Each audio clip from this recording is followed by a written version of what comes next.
स्वागत है आपका और एक नई वीडियो में और एक नए टॉपिक। चलिए दोस्तों वीडियो स्टार्ट करते हैं। आशा करेंगे पसंद आएगा और पसंद आए तो लाइक और शेयर जरूर से कर दीजिएगा। चैनल पर पहली बार आए सब्सक्राइब नहीं करते साथ में सब्सक्राइब भी कर दीजिएगा। चलिए स्टार्ट। अबसार साहब, बड़े सगीर के 3 ममालिक भारत, बांग्लादेश और पाकिस्तान, 2 मुस्लिम अक्सरियती मुल्कों में तो जमहूरियत मजबूत ना हो सकी। बांग्लादेश के लिए भी कहा जा रहा है और हम भी देखें तो मुस्तकिल हमें एहतजाज करते वहां पे लोग या तहरीकों में नजर आते हैं। भारत सबसे बड़ी जमहूरियत बनकर बाहर निकला। तो क्या वजह है कि ये कहा जा रहा है कि बांग्लादेश की इस सिचुएशन में पाकिस्तान की बड़ी सिमिलैरिटीज नजर आ रही हैं? एक तो ये कि बांग्लादेश में कोई 29 टाइम्स कू हुए हैं, पाकिस्तान में भी दर्जनों मर्तबा कू हुए हैं। तो दोनों की जमहूरियतों का जो हाल है वो आप देख लीजिए। लेकिन शेख हसीना की 15 ईयर्स आफ्टर 15 ईयर्स ये उनके इक्तदार का खात्मा हुआ है। एक सी तारीख है इस पूरे खित्ते की, इन तीनों की अगर हम देखें कि 2 मुसलमान मुल्क में जमहूरियत क्यों नहीं पनप सकी आखिर? पूरे आलम इस्लाम ये एक बड़ा अच्छा सवाल है आपका। एक तो बंगला बंधु का जो मुजस्मा टूटते देखा तो इससे बहुत बड़े बड़े वाक़यात हम देख चुके हैं। हमने तो मुल्क बनाने वाले कायद आज़म की बहन को गद्दार करार दिया और हमने जिनाह हाउस कायद आज़म का घर उसको घुस के आग लगा दी, सब कुछ तबाह कर दिया। आज मैं देख रहा था अभी ये तस्वीरें, कोई वहाँ से हसीना वाजिद के घर से बत्तख उठा के जा रहा था, कोई खरगोश, कोई बकरी, हमें कुछ देखे मनाजिर लगे होंगे सब जा रहे थे। हाँ, देखे लग रहे थे। तो हमारी ना मैं हसन साहब की बात से मुतफिक हूँ। बांग्लादेश की सिचुएशन है, क्या पाकिस्तान को फॉलो करता नजर आ रहा है बांग्लादेश? क्या वजह है कि जो कंट्रीज भी हिंदुस्तान से अलग हुए, चाहे वो पाकिस्तान और फिर आगे बांग्लादेश, वो अभी तक डेमोक्रेसी नहीं आई, लेकिन इंडिया में डेमोक्रेसी है। और क्या वजह है कि हम अभी तक अपने पांवों पे खड़े नहीं हो पा रहे? आई मस्ट अप्रिशिएट इस मामले में मैं इसको इंडिया को अप्रिशिएट करूंगा कि उन्होंने जो the true spirit of democracy है ना, ये फ्रॉम द डे वन उन्होंने, जैसे कि कबीर साहब ने भी कहा, डेफिनेटली उन्होंने इंडिया में ये मसला है कि इंडिया में फौज को पहले दिन से। जय हिंद दोस्तों, मदरसा और रेडिकलिज्म ने इस समय हमारे पड़ोस के दोनों इस्लामिक देशों को बर्बाद करके रख दिया। पाकिस्तान में मिलिट्री को, पाकिस्तान में सैनिक शासन तो कॉमन है, अभी भी आसिम मुनीरी वहाँ पे गवर्नमेंट रन कर रहे हैं। लेकिन दोस्तों अब बांग्लादेश में भी पाकिस्तान जैसे हालात बन चुके हैं। वहाँ पे भी मदरसों के पढ़े लिखे लड़के आ गए और प्राइम मिनिस्टर हाउस में घुस गए, वहाँ की सारी चीज़ें उठा ली, वहाँ की प्रधानमंत्री को भागना पड़ा और वहाँ पे भी सैनिक चाहती है कि अब उसका शासन चले। तो हमारे दोनों पड़ोसी देश में मदरसा का इफेक्ट आप देख सकते हैं। ऊपर से जो भारत को खतरा है वो ये है कि अब यहाँ से 1 करोड़ के आसपास बंगाली मुस्लिम आ सकते हैं भारत में। इसका मतलब भारत को भी अच्छे खासे तादाद में डिस्टेबलाइज करने की कोशिश की जाए। वैसे भी भारत में जो मुस्लिम बहुल क्षेत्र हैं वो अपने नियम बना के चलते हैं, शरिया कानून पे चलते हैं, संडे को छुट्टी ना रख के जो वीरवार को शायद छुट्टी रखते हैं। लेकिन आप ये देखिए कि साउथ एशियन नेशन में सिर्फ और सिर्फ भारत ही एक इकलौता देश है जहाँ पे लोकतंत्र है। और मुझे लगता है जिस तरीके से लोकतंत्र में गवर्नमेंट काम कर रही है, भारत में भी अगर सही से काम नहीं किया गया तो भारत की पिक्चर भी आज से 10 साल बाद, 20 साल बाद शायद कुछ ऐसी हो। मैं तो उम्मीद करूंगा भगवान ना हो, लेकिन अभी तक तो साउथ एशियन नेशन में सिर्फ भारत ही लोकतांत्रिक बचा है।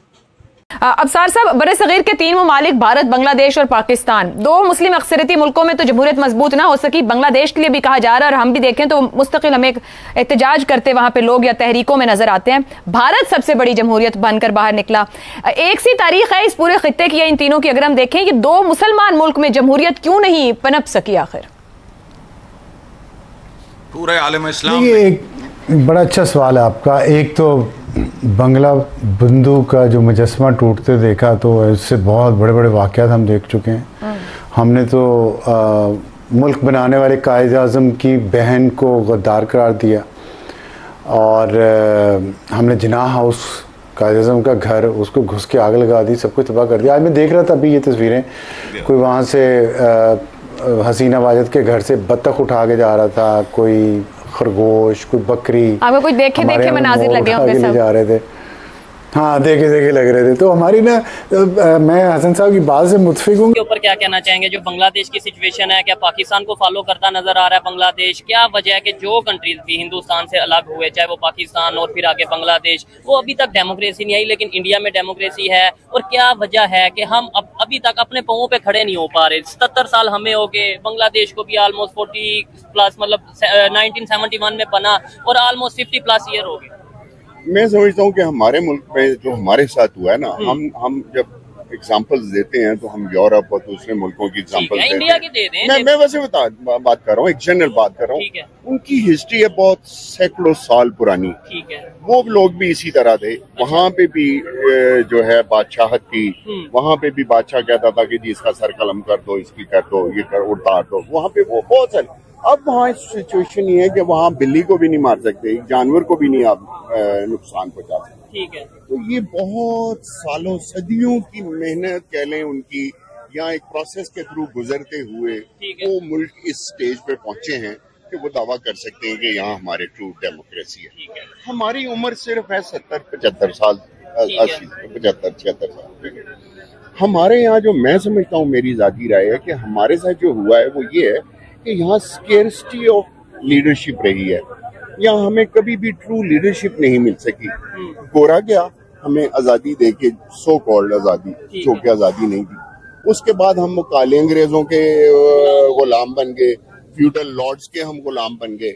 यहाँ पे इसलिए कि हम गलत हाथों में, हमारे यहाँ लीडरशिप आ ही नहीं सकी आज तक। अब अगर आप देखें इम्पार्शल होके आप देखें तो अब तक की हिस्ट्री में हम सिर्फ समझते हैं कि भुट्टो एक ऐसा लीडर था, एक ऐसा बंदा था कि जिसमें कैपेबिलिटी थी और वो निकला भी, और उसने उसका एक विजन था, उसका एक थॉट था, उसने डेमोक्रेटिक लीडर बनने की उसमें सलाहियत भी थी और उसने कोशिश भी की। उसने 74 में यहाँ जो है हमारी कॉन्फ्रेंस हुई जो मुसलमानों 74 में, तो वो कहने का मतलब उसने सारों को इकट्ठा किया।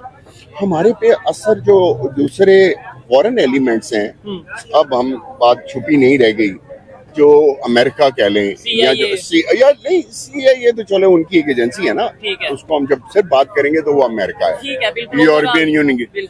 उनके वो खुद ये कहते हैं, अमेरिकन खुद ये कहते हैं, अगर आप हिलरी क्लिंटन का वो इंटरव्यू उठा के देख लें तो कहते हैं कि बहुत सारे मुल्कों में ज़ाहिर डेमोक्रेसी है, लेकिन जब हम उनसे डील करते हैं, ये अमेरिकन कह रहे हैं, ये अमेरिकन कह रहे हैं कि जब हम उन मुल्कों से डील करते हैं तो वो हम उनकी स्टैब्लिशमेंट से डील करते हैं, हम उनके आर्मी से बात करते हैं, हम उनकी सिविल गवर्नमेंट से बात ही नहीं करते। हमें हमारे जो मामलात हमने तय करने होते हैं वो हम उनकी जो है एस्टेब्लिशमेंट से बात करते हैं। और इनको वो उन्होंने कहा, उनको नाम दिया कि these are deep states. Deep state होती है वो कि जिसमें आप बाहर तो डेमोक्रेसी है लेकिन वो उसे चला, और उसमें बहुत सारे मुल्क हैं, इसमें अनफॉर्चुनेटली पाकिस्तान भी शायद, बांग्लादेश भी शायद हाँ ऐसी है। अच्छा, अब बांग्लादेश की आगे क्या सिचुएशन आप देख रहे हैं? उसके नेबर इंडिया के साथ बड़े अच्छे ताल्लुकात है, जैसे कि अभी उनकी जो प्राइम मिनिस्टर रह चुकी हैं शेख हसीना, वो इंडिया में गई हैं, मतलब प्रोटेक्शन के लिए उन्हें इंडिया अपना कंट्री सेलेक्ट किया है। क्या कहना चाहेंगे, इंडिया के साथ कैसे रिलेशन होंगे? पाकिस्तान के साथ आप उनकी एस्टेब्लिशमेंट कैसे रिलेशन रखेगी? चाइना के साथ खासतौर पर कैसे रिलेशन रखेगी? और US के साथ?